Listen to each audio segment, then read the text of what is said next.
Okay, this is then the purifying water required practical, right? And it comes in two parts. It comes analysing the water, and it also comes up with the technique of purifying a sample of water. Basically, you're purifying it to make it safe to drink. Right, equipment first. So what we've got is, because you're using heat, you've got safety goggles. Pure distilled water, universal indicator solution or paper, that's then to test the pH. Salt solution or mineral bottled water, Bunsen burner, which is obviously at the bottom, tripod, gauze, heatproof mat, haven't got a heatproof mat, let's draw one on. Evaporating basin, which is there, and then a mass balance, which I'll then draw, right, very, very high quality one with a little decimal point there. That's then your mass balance. Okay, so now what we're going to do is we're going to look at analysing a sample of water. Now we're not going to huge depths about what minerals and things in there, right? All we're going to do is we're going to look at the pH and the amount of solid matter in. So first thing we'll do is we'll use the universal indicator to measure the pH of the water sample. And it could be something like about 8. It's probably more likely going to be 7, right? Which is pretty much neutral. The second thing we're then going to do is we're then going to look at the solid matter in our sample of water.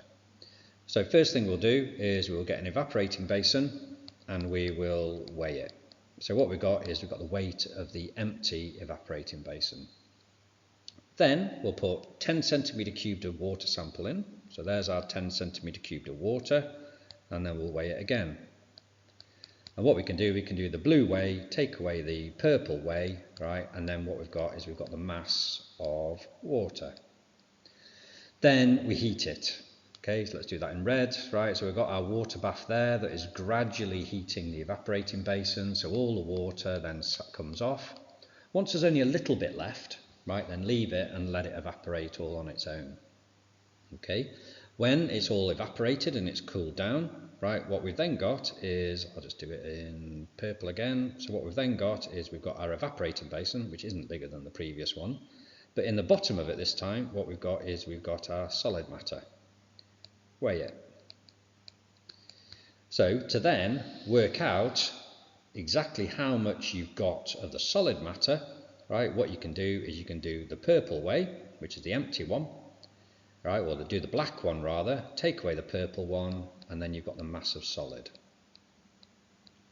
Once you've actually got the mass of solid, you can then work out the percentage of solid in the water, which is then the mass of the solid divided by the mass of the water times 100.